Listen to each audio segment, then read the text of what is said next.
guys! Hello mga katipid tips! So yung lulutuin po natin ngayon or yung negosyo idea po natin ngayon ay bagay na bagay po ngayong bare months. So may hilig po ba kayo sa palitaw sa latik? O nakapag-try na po ba kayo ng palitaw sa latik? So kung hindi pa, samahan niyo po ako ngayon sa pagluluto ng ating palitaw sa latik. So mainit-init pa to mga katipid tips. So diba pwedeng panghandaan at pwede rin po natin gawing extra income. So kung mahihilig rin po kayo dito, samahan niyo po ako sa akin pong pagluluto.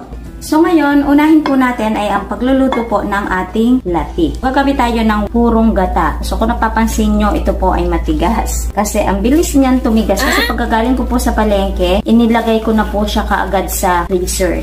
Kasi para sigurado na hindi po tayo masasayangan. Kasi mabilis lang mapanis yung gata. Tapos, pwede na po natin buhayin yung pinakang apoy po natin. Lulutuin lamang po natin to sa alalay na apoy. So, hahaluin ko lamang po ito hanggang sa maging latik. So, eto na siya. Ito na yung hinahanap kong pagka-brown ng ating latik. So, papatayin ko na siya kasi baka mamaya masunugan tayo dahil mas mabilis na po itong masunog. At pagkatapos po nito, sasalain ko lamang para maghiwalay na yung langis at yung ating pong latik. Mamaya po natin babalikan. And then, iset aside na po natin ito. At ang isunod naman po natin ay ang pagluluto ng ating minatamis na sangkaka or yung pinakang sauce na gagamitin po natin. Bali dito ay gagamit po ako ng sangkaka. Yung iba ang tawag dito yung minatamis pang bao, yung iba ay kalamay. So iba't iba naman po bawat lugar. Ngayon ito po ay tumitimbang ng 215 grams na lang. Ang gagamitin natin pang patamis, ang total po ay 300 grams. So ang gagawin ko, ang idadagdag ko sa pinakang 300 grams ay ito pong brown sugar. Tapos, kung wala po tayong sangkaka, pwedeng purong brown sugar po yung gamitin po natin. So, ito, hahati-hatiin ko lamang siya para mas mabilis po siyang matunaw. Ngayon, lutuin na po natin ito. At dito po sa pinaglutuan natin ng latik, dito na din po natin lulutuin yung minatamis na sauce po natin. Maglalagay tayo dito ng 500 grams or 500 ml ng purong gata. Ngayon, dahil matigas pa yung ating gata, tutunawin ko muna siya bago po natin ilagay yung pinakang sugar po natin. Pero, kung hindi po matigas yung gata natin, pwede na po natin pagsabayin yung asukal at yung gata po natin. Dahil tunaw na yung gata natin, pwede na po natin ilagay yung sugar natin. Yung ating sangkaka. So dito, pwede namang 250 grams or 1/4 lang ng asukal yung gamitin po natin. Pero ako nagdagdag ng 50 grams kasi gusto ko dito ay medyo manamis-namis talaga. So ngayon, hahaluin lamang po natin to hanggang sa maging minatamis na sauce.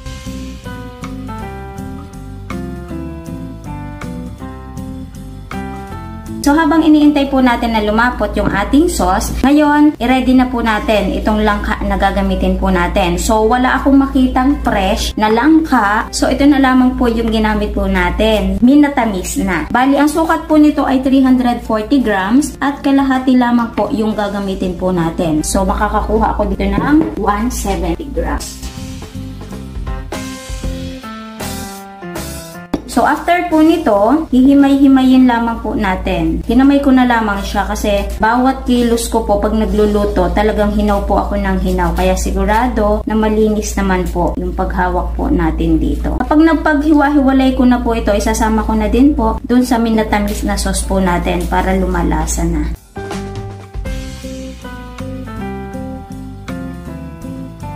Maglalagay din po tayo dito ng iodized salt. Ang balanse ng tamis para mas lumutang din yung pinakang tamis ng ating pong sauce. Tapos kung gusto nyo rin na maglagay kayo ng pandan, is pwedeng-pwede rin.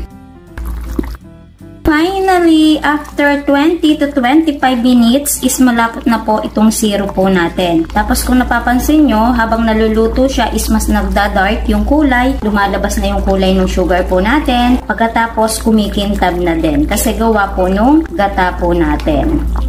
So ngayon ito, iseset aside ko lamang at mamaya po natin babalikan. Kasi magsasangag lamang po tayo saglit ng ating pong sesame seed. So, nabili ko to ng 15 pesos, pero hindi po ito mapapalahat. Mabilis lang naman tong maluto. After mga 2 to 3 minutes is okay na siya. Brown na siya, at saka nangangamoy na din yung aroma ng sesame seed. So, yung ating 15 pesos ay 35 grams ang timbang. So, palitaw naman po yung gawain natin. Gagamit po tayo ng kalahating kilo ng malagkit. So, ito po yung ginamit po natin. Pero, pwede rin naman po tayo na mapagiling. Para mas mabilis, instant malagkit yung ginamit po natin.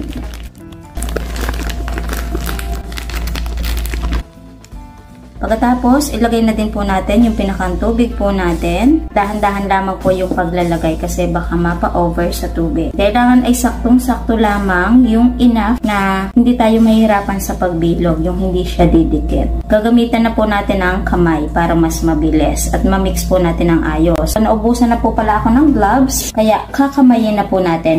So, ayan, hindi pala siya naka-flake. So, ganun lang naman yung pinaka-texture natin. Yung hindi kailangan na basang-basa. Kasi ang mangyayari doon is mahihirapan po tayong magmasa po nito.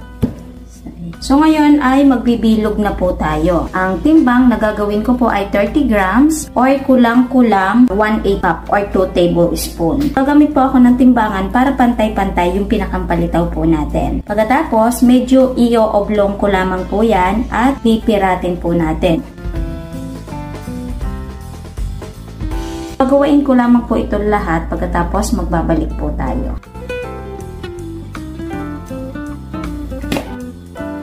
So, malapit nang matapos ito, kaya nagpainit na din po tayo ng tubig na paglulutuan po natin. So, dito sa kalahating kilo, tayo po ay naka 31 pieces na may timbang na 30 grams. And then, ready na po natin itong isulbot sa tubig po natin dahil kumukulo na.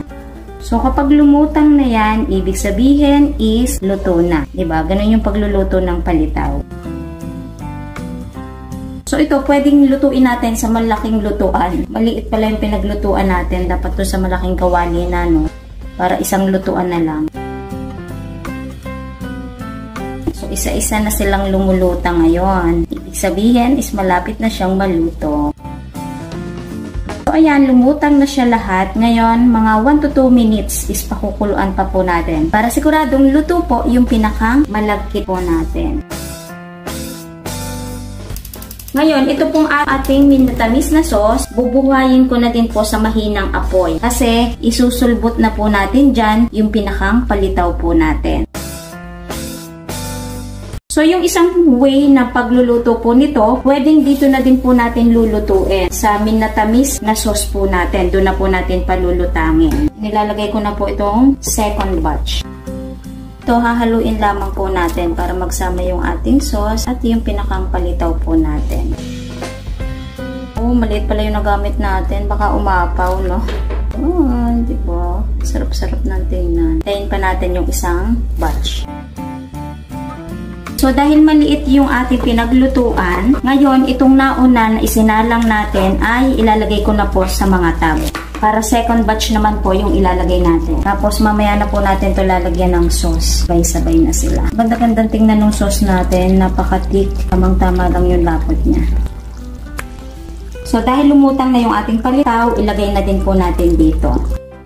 So, kapag nailagay na po natin dito, sa pinakang sauce natin, is madali na lang siyang lutuin. Parang kaunting kulo lang is okay na siya. Ngayon, ilalagay na po natin to sa mga tab po natin. So, bawat tab ay maglalagay po tayo ng tig 6 pieces. Kaya tayo po ay makakalimang tab at may labis po na isang piraso. Pinakang sauce po natin is i-divide po natin dito sa 5. Tapos, hati-hati din po sa pinakang langka. So, naglagay tayo dyan ng tig 1/4 cup. Kasama na po yung sukat ng langka po natin. Meron pa pong natira, so nakadepende na sa atin kung ilalahat natin or hindi. Kasi ito is pwede na. Pero syempre, mas masarap kung mas madaming sauce. Ngayon, maglalagay na po tayo ng latik na niluto po natin. Tatoppings lamang natin siya dyan. Saktong-sakto yung niluto nating latik, tigwa 1 tablespoon. Tapos, yung sinangag nating linga, 1/2 teaspoon.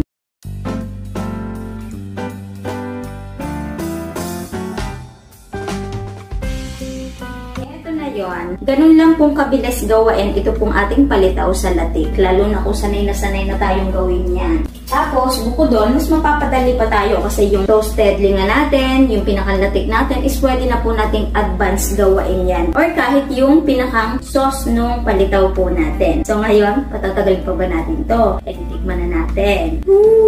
Diba?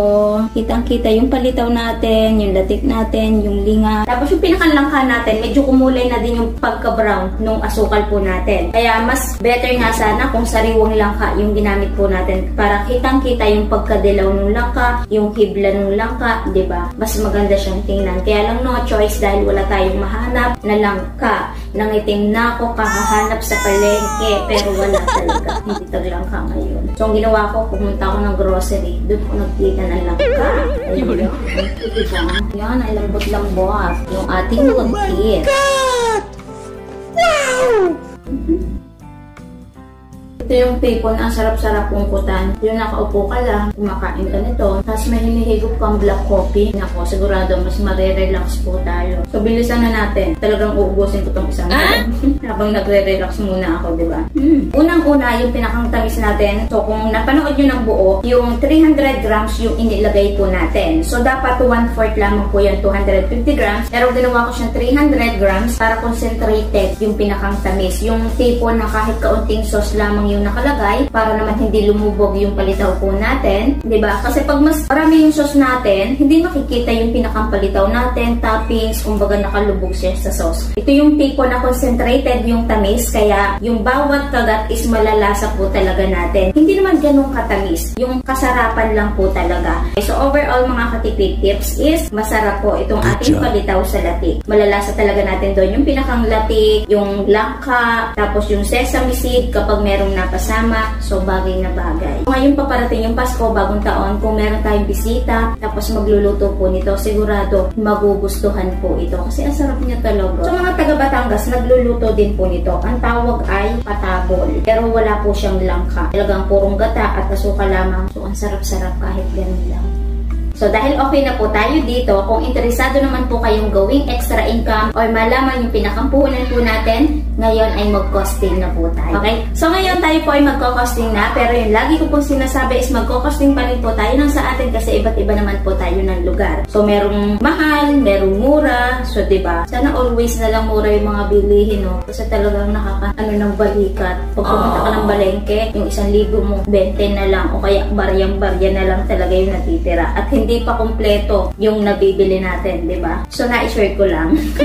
Okay, ngayon, umpisahan na po natin. Sa pinakang malagkit po natin, yung kalahating kilo is 40 pesos. So, sa sangkaka natin at salt, pagsamahin na, 28 pesos. Sa langka sa batal, 68 pesos. Sesame seed, 5 pesos. Sa pinakang gata po natin, 53 pesos. Bali, ang 1 kilo po ay 75 pesos. Kaya ang total ng ingredients ay 194 pesos. Ngayon, magpa-plus po tayo ulit ng other expenses. So, sa pinakang packaging po natin, 500 ml po ito. Bali, nagkakahalaga po siya ng 4 pesos po ang isang piraso. So, gumamit po tayo ng 5, 20 pesos po yun. Ngayon, gawin na po natin na 30 pesos kasi halimbawa kung maglalagay pa tayo ng sticker dyan. Tapos, syempre, pag i-deliver po natin or may bumili, so ipa-plastic pa po natin. Tapos, yung pinakang gas and labor po natin is pagsamahin na, sabihin na po natin na 50 pesos kasi kaunti lamang naman po yung ginawa po natin. Kalahating kilo lamang po yun. Kaya ang total po ay 229 pesos. Ngayon, i-divide po natin sa 5 tab na nagawa po natin. At ang kalalabasan po nun, 45.8 ang pinakampuhunan po natin bawat tab ng palitaw sa latik. Ngayon, yung pagpipresyo pa rin po nito,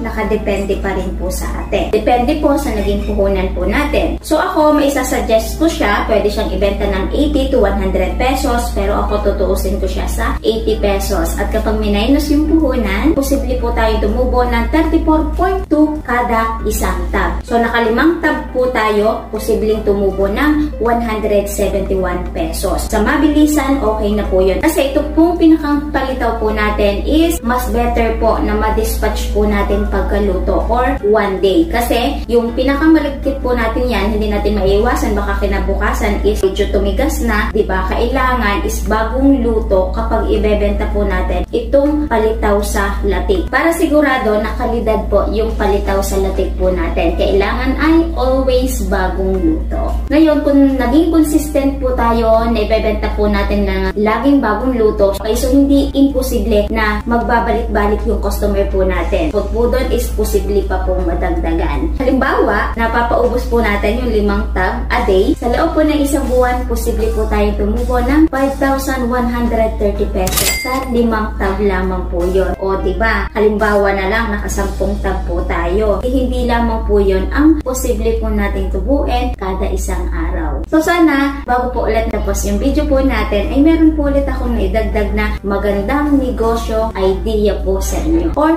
maging panghandaman. Okay? So kita-tips na lang po ulit sa next video po natin. Bye!